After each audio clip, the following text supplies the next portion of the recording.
नमस्कार दोस्तों, मैं रविंद्र रावत आप सभी का स्वागत करता हूं मेरे YouTube चैनल में। दोस्तों, कई बार आपने देखा होगा पूरी जिंदगी मियाँ बीवी की आपस में बनती नहीं है। जीवन में वो अपने ग्रस्त सुख से हमेशा परेशान होते हैं, लेकिन 48 साल की उम्र के बाद दोनों एक दूसरे को समझना शुरू करते हैं और तब से उनकी मैरिज लाइफ एक्चुअल में शुरू हो पाती। दोस्तों, ऐसा योग कहाँ होता है, क्यों होता है, ये योग किन ग्रहों की युति से बनता है, वो सारी चर्चा आज मैं इस वीडियो में करूंगा। लेकिन दोस्तों, उससे पहले मैं आपको याद दिला देना चाहता हूँ कि अगर आपने अभी तक हमारे चैनल को सब्सक्राइब नहीं किया है तो प्लीज पहले उसे सब्सक्राइब करें और बेल बटन को जरूर दबा दें, ताकि हमारे द्वारा जो भी वीडियोस बनती हैं उसकी नोटिफिकेशन आपको टाइमली मिलती रहे। दोस्तों, चंद्र, शुक्र और बुध का योग यानी ये तीनों ग्रह जब आपकी कुंडली में युति बनाकर बैठते हैं तो ऐसा इंसान विद्वान होता है, बहुत समझदार होता है, उसके पास क्षमताओं की कमी नहीं होती। ऐसे इंसान के जीवन में जो सामाजिक रूप से स्तर होता है, बौद्धिक स्तर होता है, वो काफी हाई स्किल का होता है। अच्छी पढ़ाई होती है, अच्छे समाज में मान प्रतिष्ठा होने के बावजूद ऐसा इंसान जब विवाह के मामले में जाता है या शादी के मामले में जाता है तो लोगों से उसको तारीफें मिलती हैं, लेकिन अपने जीवन साथी के साथ उसके संबंध ठीक नहीं रहते। वो अपने गृहस्थी की वजह से परेशानी में रहता है, उसके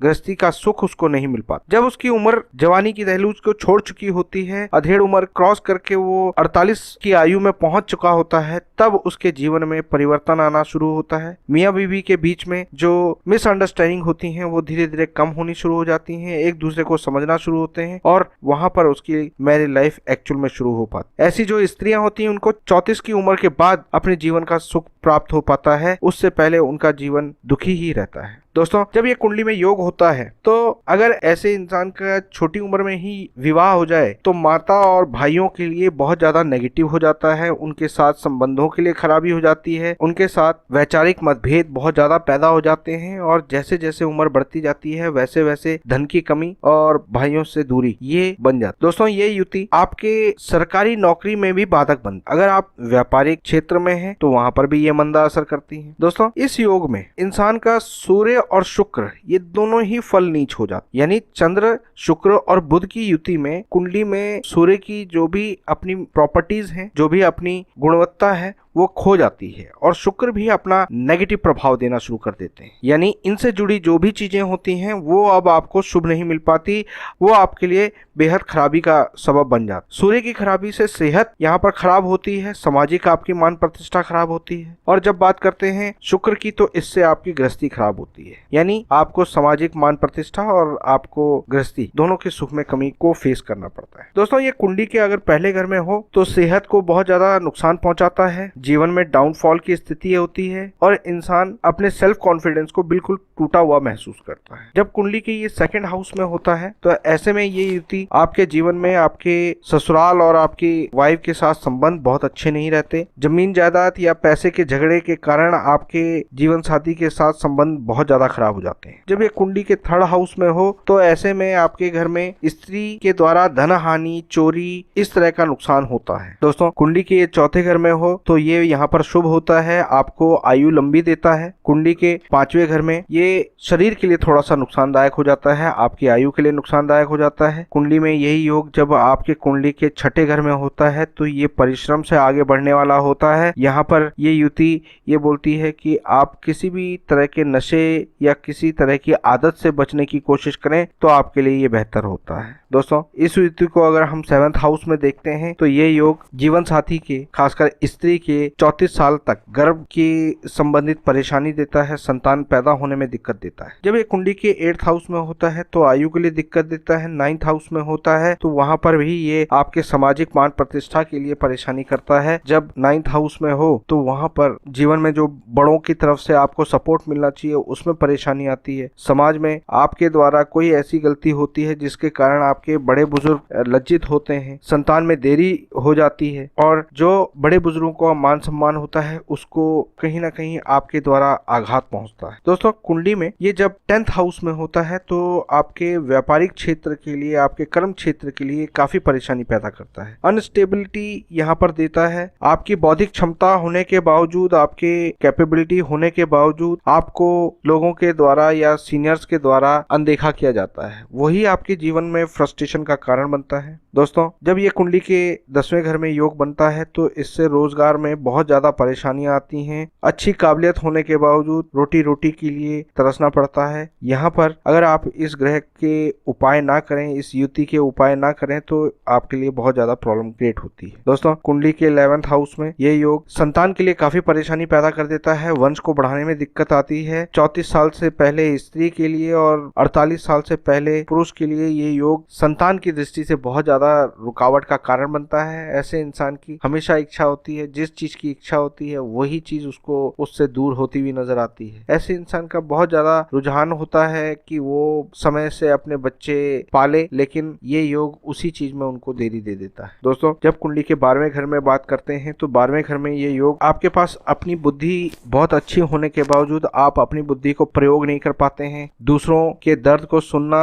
और दूसरों के लिए हल निकालना ये आपकी प्रवृत्ति में होता है, लेकिन अपने मामले में अपनी समझबूझ बेकार हो जाती है। अगर आप किसी बात पर बहस पर अटक गए तो आप अटक ही जाते हैं, उस चीज को ठीक करने की कोशिश नहीं करते, दूसरे को सुनने की कोशिश नहीं करते। यहाँ पर ये युति आपके लिए, माता के लिए, दोनों के लिए बहुत ज्यादा परेशानी करता है। ऐसे इंसान की माता या तो स्वयं दुखी होती है या जातक के लिए दुख का कारण बनती है। जीवन में खेत या खेती से संबंधित चीजें हमेशा उनको लॉस करती हैं और गृहस्थ के सुख में भी यहाँ पर प्रॉब्लम आती है। दोस्तों, चंद्र, बुध और शुक्र, इन तीनों में अगर देखा जाए तो चंद्रमा दूध के समान है जिसको माता कहा गया है, बुध फिटकरी के समान है जिसको बहन कहा गया है, और शुक्र स्त्री है जो कि दही है। इन तीनों की युति में हमेशा चंद्रमा का नुकसान होता है। फिटकी अगर दूध में गिरेगी तो दूध फटेगा, दही अगर दूध में गिरेगी तो दूध फटेगा। दोनों केस में सबसे ज्यादा बल शुक्र को मिलता है। इसलिए इस योग को हम आर्थिक रूप से तो काफी बेहतर मानते हैं, लेकिन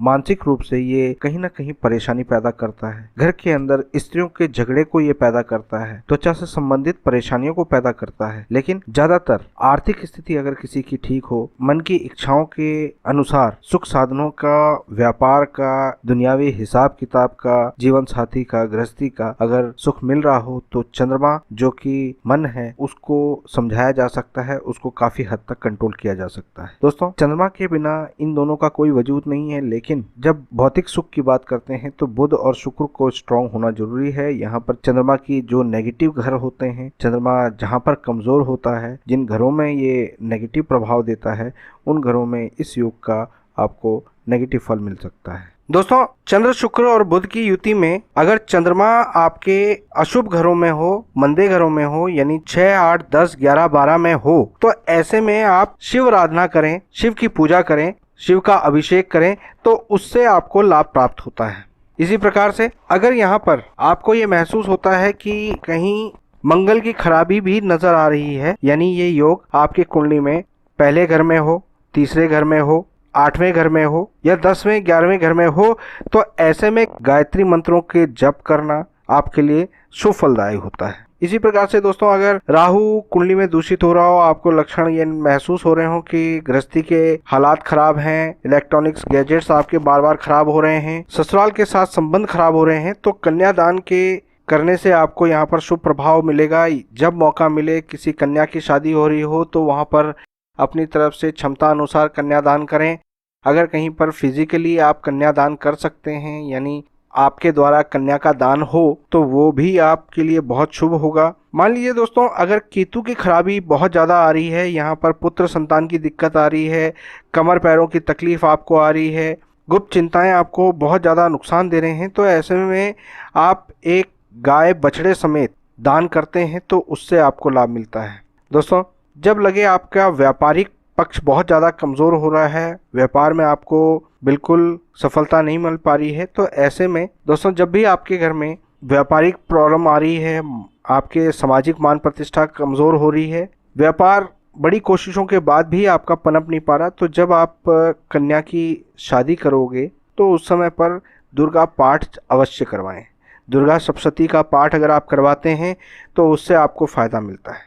और जैसा मैंने बताया कि आप मछलियों को आटे की गोलियां डालें, खासकर शुक्रवार की रात और शनिवार के सूर्य उदय से पहले अगर आप मछलियों को ये दाना डालते हैं तो इससे आपको विशेष रूप से फ़ायदा मिलता है। दोस्तों, जब ये युति आपकी कुंडली में बन रही हो तो ऐसे में क्या उपाय करें? सबसे पहली बात तो यहाँ पर अगर आप बुध की सेवा करें, यानी पक्षियों को आप मूंग साबुत भिगो कर डालें, तो उससे आपको काफी राहत मिलती है। जब आपके गृहस्थ में दिक्कत आ रही हो तो उस समय पर कन्यादान करने से आपको लाभ मिलता है। धन के लिए आपको वो दुर्गा पाठ करना चाहिए। जब भी आप दुर्गा पाठ करते हैं, छोटी कंजकों की सेवा करते हैं, आप माता दुर्गा के मंदिर में जाकर नारियल या छत्र चढ़ाते हैं, तो उससे आपके इस युति के जो नेगेटिव प्रभाव हैं वो खत्म होते हैं, आपको धन की प्राप्ति होती है। दोस्तों, अगर आपको संतान की संबंधित परेशानी आ रही है तो उससे पहले आप गौ दान करें या केला दान करें, तो उससे आपको लाभ मिलता है। कोई भी व्यापार करें तो उस समय पर उससे पहले आप दुर्गा पाठ करवाएं या